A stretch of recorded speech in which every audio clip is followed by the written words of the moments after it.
Nagpa-deliver na naman ako kay Pure Gold kahapon to. And then kanina, ay ngayong gabi na rin dumating, nagpa-deliver din ako.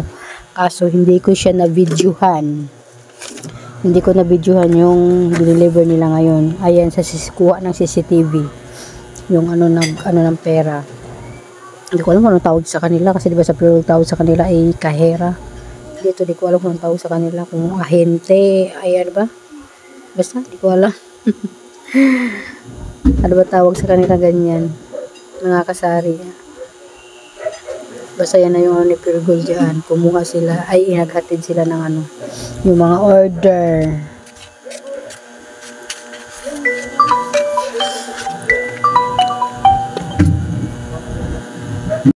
Ayan, nahinto ako kasi may tumawag pero di ko alam kung sino yun.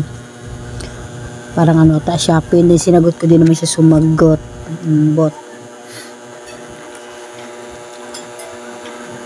Si ate dito, nakikiusap din sa akin na maki-CR. Kaso, yung CR ko ay ginagawa ng aking partner. May ginagawa sila sa may Kisame banda. Kaya wala po talaga maka-CR doon. Kaya pasensya ka na ate kung mapanood mo man ito. Na hindi kita pinapapasok sa bahay at mag-CR kayo. Sorry po talaga. Kung wala lang po ginagawa, bakit naman po hindi? Pasensya na po talaga ate Kumuha na si kuya dyan ng mineral. Actually, 3 case na mineral lang yung dineliver nila ngayon sa akin. Kasi nag-chat sa akin yung isang ahente. Tsaka sinabihan na rin ako ng manager ng Pure Gold Tansa. Naka-discount din sa mineral. Na Wilkins pala, Wilkins. Kung gusto ko daw kumuha. Hindi ako kumuha ng time na yun. Kasi ngayon yung time na yun na ang bill ko doon na nabayaran ko ay 17,000. Kaya umayaw muna ako noon. And then kahapon ay last promo nila. Nag-chat sa akin yung ahente na kuha daw ako ng Wilkins kasi naka-promo pa rin. Kaya kumuha ko 3 case. Pero yan lang pala ang hinatid nila, 3 case. Pero yung mga order ko sa kanila, hindi nila hinatid. Like biscuit tsaka mga sabon. And then ngayong gabi nga dumating, mga biscuit lang din. Pero yung mga order ko na sabon sa kanila, hindi naman dumating. Ewan ko ba?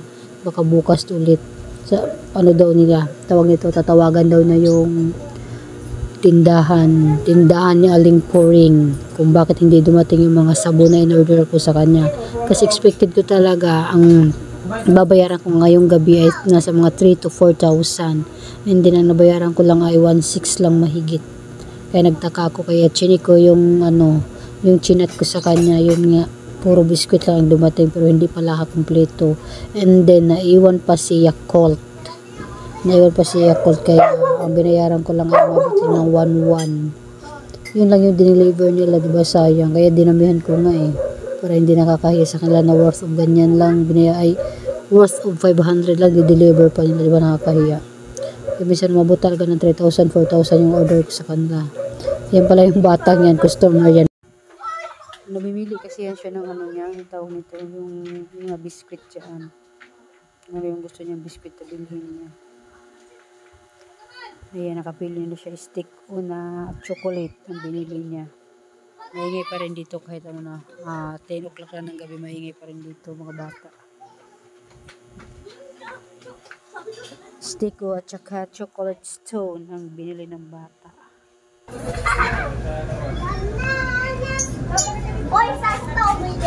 May dumating na paninda. Bubuksan natin para malaman natin kung ano yung mga paninda na dagdag sa ating tindahan. Meron na naman tayong dagdag sa ating tindahan ito. Kaya titingnan natin.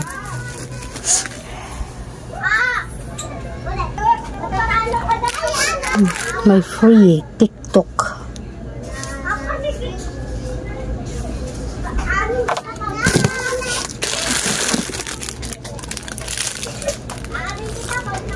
Baril-barilan. Siguro ang binta ko dito ay 25 pesos.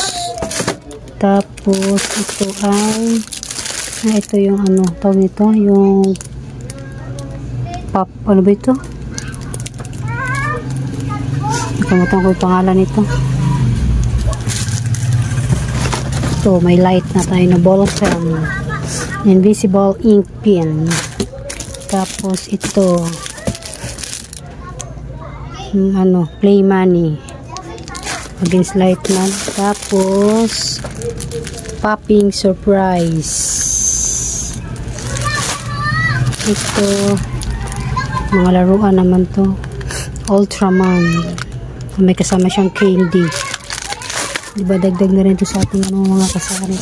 Ito, ang bintahan ko dito ay ano siguro 35 laser finger. Yung ko lang kung mahal ba to o tama lang. Tapos ito, may Barbie. Ano ba to? Candy bracelet pala. Barbie candy bracelet. Ito yan, oh. Diba, may another dagdag kayo sa ating mga paninda ngayon. Ano na to, Hondas. Maraming bata nakatambay. Ay, hindi pala siya free na ano, oh. Kala ko free yung sailor. Hindi pala. Ayan, oh. Nawarak sailor. Ang yung TikTok. Yung karablagan. Ayan po. Kala ko free yun. Hindi pala. Warak.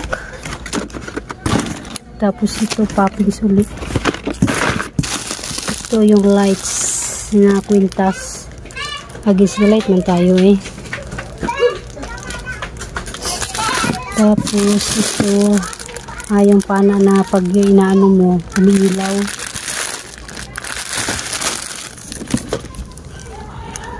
Ball pen. 10 pesos binta ko dito. And dito, choco pen ay 5 pesos. Ito pa, poppings pa rin pala. Doble pala yung poppings ko. Ay, tatlo nga pala eh.